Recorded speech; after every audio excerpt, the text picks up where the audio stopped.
Yeah, so welcome again. Today, we're going to have some insights into AI ethics and the principles and tensions around it. And those of you who've been at the webinar before know that we always start with a little, question for the chat. So if you'd like, you can write where in the world you are at the moment. This is always nice for us to see. And maybe what time of day it is. Have you just had breakfast? Are you having your dinner? And what is the most important ethical principle for you when using AI? So just some, exchange and some insights there. I'd also like to share before we continue with the presentation, we have a LinkedIn group for those of you who don't know. I put it in the chat where we post regular things also about these webinars. You can also see the past webinars on the YouTube site of the ITAS Institute. So you can rewatch those, the last one from Lei and his colleague, but also many others. So I invite you to also have a look at that. So we'll have a presentation today, about 15, 20 minutes, and then the discussion. And as I said, that part won't be recorded. And I'll already hand over to Alexei, who's joining us today. I'm very happy about this, that he agreed to do this today. And Alexei Grinbaum, I've known for a long time, actually.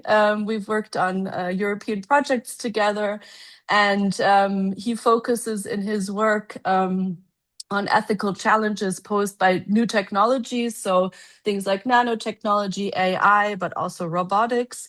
He's a member of France's National Pilot Committee for Digital Ethics, and president of a digital ethics committee at the French Alternative Energies and Atomic Energy Commission. It's easier to say CEA. But also importantly, he's the coordinator of a European project, AIOLIA. I'll also put the link in the chat, which focuses on guidelines and trainings for AI ethics. And I think that's also going to be the focus today. So Alexei, thanks again for doing this, and I hand over to you. Thanks very much, Julia, and hello to all of you. It's a pleasure to very quickly give you a couple of things, tell you a couple of things about AIOLIA. But before we delve into the activities of the project, let's look at this picture.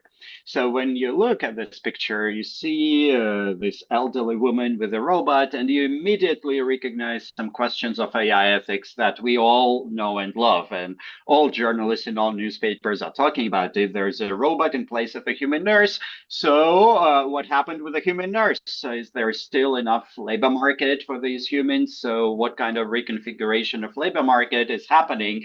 And look at the woman. She's watching that robot directly in the eye, into the robot's eyes, and she's expressing an emotion. She's smiling, and of course she is having an emotion. She's probably full of joy, but the robot is also looking directly into her eyes and expressing an emotion which the robot doesn't have but simulate. So why this emotional interaction? What purpose does it serve? And even, what purpose does the humanoid aspect of the robot serve? Because in order to deliver a journal to the woman, the robot doesn't need to be a humanoid robot. So all these kinds of questions are routine. You have all heard about them before.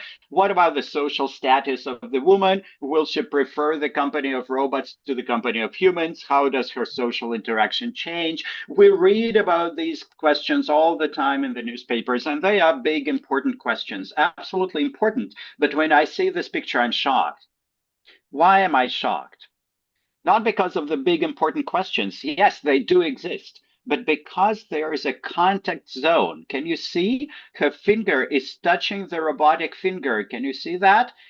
And the designer of the robot had not thought about stopping the robot before physical contact because it could be a safety issue, right? The degrees of freedom of the robotic hand are not the same as the degrees of freedom of the human hand. So she's not even following that contact zone with her eyes. She hasn't been trained to watch carefully, right? And these are very routine questions of safety. And you see, we don't necessarily tend to take them as interesting ethics questions, but this is really something that designers should think about when they're designing AI systems, not just the big important questions, but also very routine, kind of boring issues. And the gap between the two, that's what we call the implementation gap. If you just give the high-level principles, and there are 7 of them in the European framework from 2019-2020, there are 7 of these big ethical principles, but how about implementation? Can an engineer actually understand what these big high-level principles mean for their routine work every day? And AIOLIA is trying to close that implementation gap.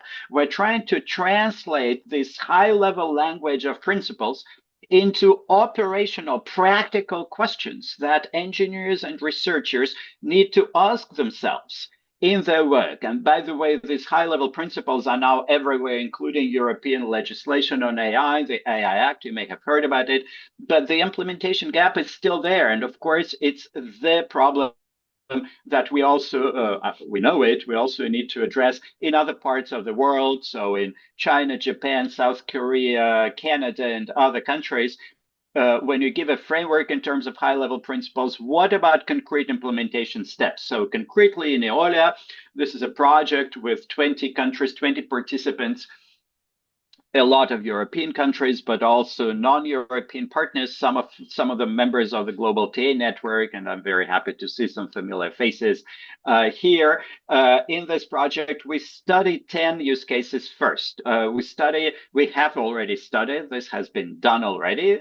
We have studied a lot of use cases in professional behavior, how AI changes human professional behavior, but also private behavior. So professional behavior, from medical doctors to automobile safety engineers, to AI in recruitment, to AI in security and police, all sorts of cases. And then in private behavior, for example, AI companions or virtual friends, how do they change human cognition? And again, here we were working with actual developers asking what kind of practical translation of these ethics principles do they have on their use case. So there are 6 European use cases, also 4 non-European use cases, as I said, in China, South Korea, Canada, and Japan. And based on all this, we have learned a lot. We've been doing this for a year, and now we're moving to trainings. So based on all of this material that we have collected, AIOLIA is now building some trainings, but these trainings, of course, they implement the lessons learned. So what kind of lessons learned? Let me show you a couple of these lessons learned. First, of course, these high-level principles, if you compare them across different use cases, they have different names. So in medicine, something you call beneficence or non-maleficence. If you talk about, let's say, non-maleficence for medical patients, and you compare it with the principle of human safety for the users who use virtual friends, it's essentially the same kind of content for 2 different user groups. So we shouldn't be dogmatic about these principles. These principles can have different names. They can have different meanings depending on the use case. It's very, very contextual. So sometimes one of these high-level principles can become part of another principle. So here, let's look at human oversight, for example, on the left. In the middle, human oversight, depending on the use case, will have bias as part of it, as a principle that becomes a component, a meaningful component, a contextual component. Or if you look at autonomy on top on the right, you will see that in some contexts, transparency is part of autonomy. So these principles don't form an exclusive system of 7 separate requirements. They interact depending on the context. And this is not surprising. You all know, you're all professionals of technology assessment, you all know that everything depends on context, of course.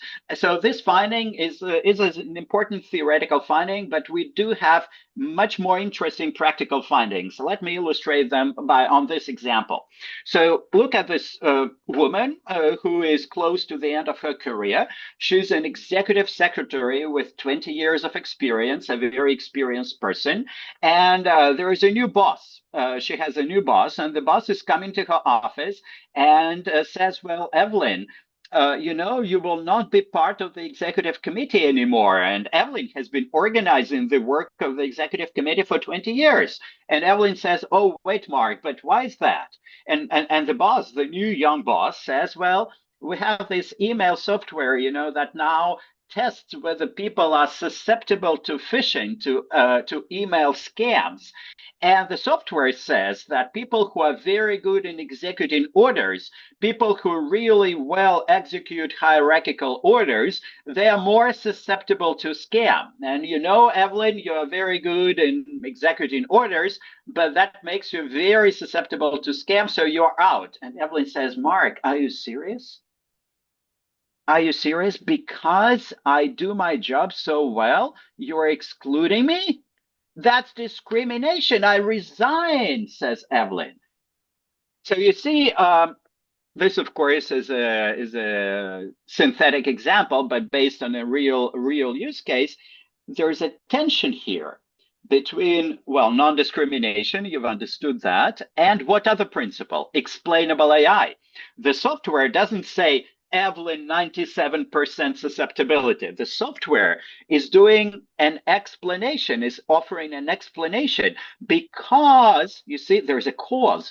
Because this person executes orders too well, she is more susceptible to scam. So it has been built with explainable AI. There's a causal link. But of course, this very causal link is perceived by the employee as discrimination. So there is a tension between these principles. And the most interesting part of AI ethics that we have explored in AIOLIA are exactly these tensions between the principles, where you need to come up with trade-offs. You cannot say, please respect explainable, transparent AI, and please respect fairness and non-discrimination. That's not enough. You need to say, oh yeah, there is a tension between them. And for that tension, we need to kind of find a balance, find a trade-off. And that's the really difficult part of AI ethics, finding these contextual trade-offs. So in a previous project, we have already started doing some trainings where we've been training people to identify ethics issues. And this is coming from a previous project called IREX, where we have created trainings that are now published on identifying ethics issues in AI in healthcare projects. So in biological projects or medical projects using AI. So this is about issue identification. Now in AIOLIA, we're adding, you see step 2 here, identify ethics issues, but to that we're adding steps 3 and 4, identify ethics tensions and propose practical measures. So the new trainings that we're offering this year and next year, and you're all very welcome to contact us for a training, and we can set it up either online or in person, either this year or next year. The new trainings, they teach to identify issues, but also to identify the tensions and balance some practical measures. How do we do this balancing of practical measures? For that, we have a portfolio of possible measures, and that portfolio is 6 pages, 122 measures, and of course, it's very long. It's a big map of possible measures. What happens is that these measures are classified into possible technical and organizational measures. The technical measures are aimed at researchers and engineers. This is something that they do during the design, and the organizational measures are aimed at management.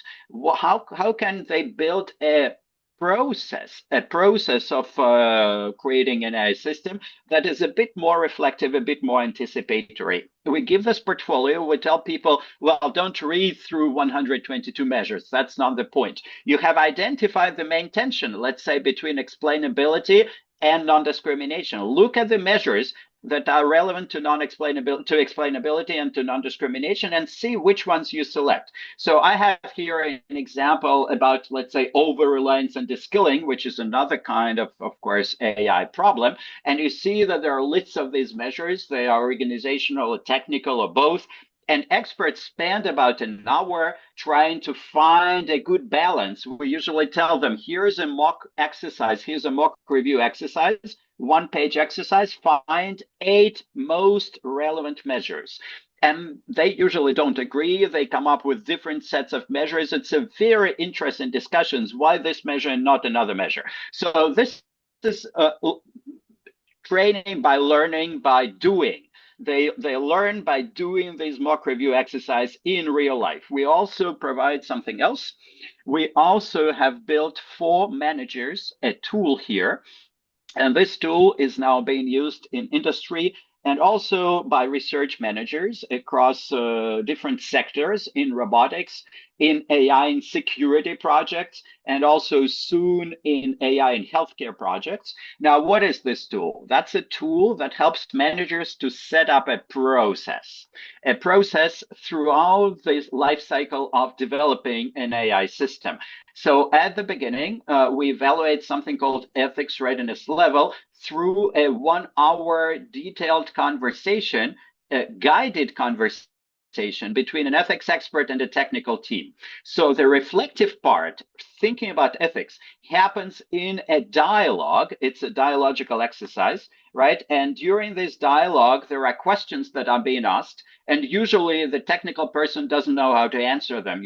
Can the product influence the user's decision making? And the technical person says, I have no idea. So that's where the conversation happens, right? It takes about an hour. There are a lot of questions. And this discussion that takes 2-3 people then leads to a score and a kind of graph like this. So usually in month 1 of a project, everything is red and your ethics readiness level is very low. You take it as an important lesson. It actually gives you a printout of where you lost points. And then 3 or 4 months later, you come back and you do this again. And maybe your ethics readiness will be slightly better. So the numbers in and by themselves don't mean anything. But if you compare them with the previous one, then you see where you have improved. So this is a tool that helps to manage this process in time over many months of the development of the AI system. So this is another result of AIOLIA and also previous projects. And I would like now to conclude with this picture just to open up the discussion. You see, when you see this sort of picture, usually you focus immediately on the robot in the middle. Oh, they're not just humans. There is this kind of shady person, looks strange, and there is a robot next to it. And this is the kind of science fiction view of AI that we all know and love. There will be robots interacting with humans. Well, already there are robots interacting with humans. But the most, for me, important part here on this picture is the cloud. You see this cloud? It's connected not just with the robot, but it's connected with all brains of all these humans, which means that our thinking, our cognition is not just happening autonomously within the brain, but is happening all the time in interaction with the cloud. And these humans are not quite cognitively autonomous as before. They have a different kind of autonomy. As persons, they have changed. And of course, their behavior has also changed. And this is what I call the digital city in my own work. You don't need to use the word, but you see the big questions that we're asking today. And we're trying to help the engineers ask these questions in an operational way too, is how do AI systems change human behavior? How do they change human cognition? How can we anticipate and reflect on that change and also design AI systems in a slightly more informed way based on that kind of reflection? So I could have said many more things on top, but it's time now to stop and maybe open up the discussion. So Julia, back to you.